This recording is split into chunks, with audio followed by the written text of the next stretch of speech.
Kepolisian Daerah Lampung menghentikan proses penyelidikan dan mengeluarkan surat perintah penghentian penyidikan atau SP3 terhadap terlapor TikToker Bima Yudo Saputro, warga Lampung Timur yang mengkritik jalan rusak di Lampung.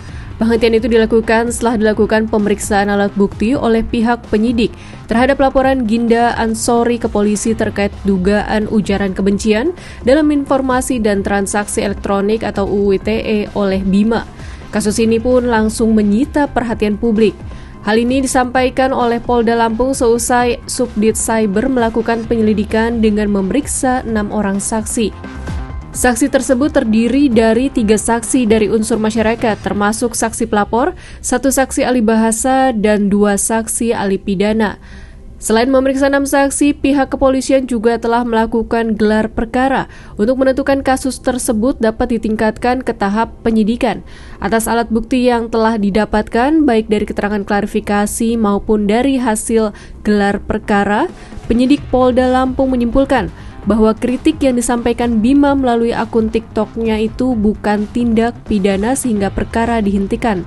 Pihak kepolisian juga menampik dugaan intervensi untuk menghentikan perkara. Penyelidikan yang kami lakukan untuk penanganan perkara di tingkat kepolisian telah dilakukan selama ini adalah transparansi dan berdasarkan keadilan. Ya, kami menyimpulkan bahwa perkara dapat kami tingkatkan dengan penyidikan dikarenakan alat bukti yang kami dapatkan ini menyimpulkan bahwa perkara ini bukan tindak pidana.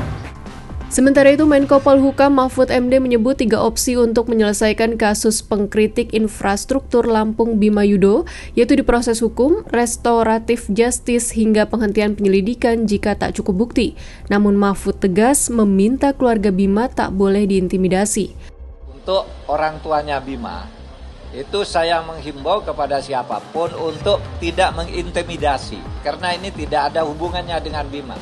Bima itu adalah subjek hukum yang bertanggung jawab sendiri. Jangan orang tuanya ditekan, ditakut-takuti, diancam, diminta nomor rekeningnya, diminta surat lahirnya, diminta ijazahnya, diminta tempat tinggalnya, dan sebagainya.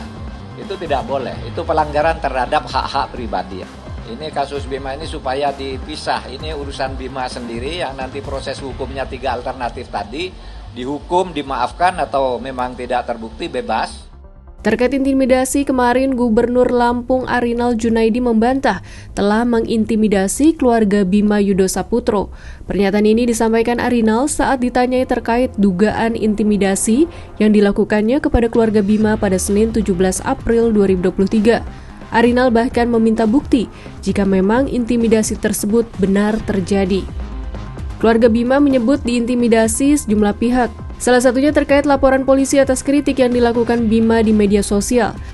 Bima merilis video berdurasi 3 menit 28 detik di akun TikTok @awbimaxreborn yang menyampaikan kekecewaan atas kondisi Lampung yang menurutnya tidak mengalami kemajuan. Persoalan yang dia soroti antara lain kondisi jalan yang rusak hingga kecurangan dalam sistem pendidikan.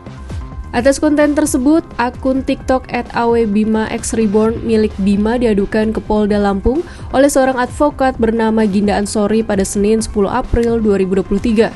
Video tersebut dianggap melanggar Undang-Undang Informasi dan Transaksi Elektronik.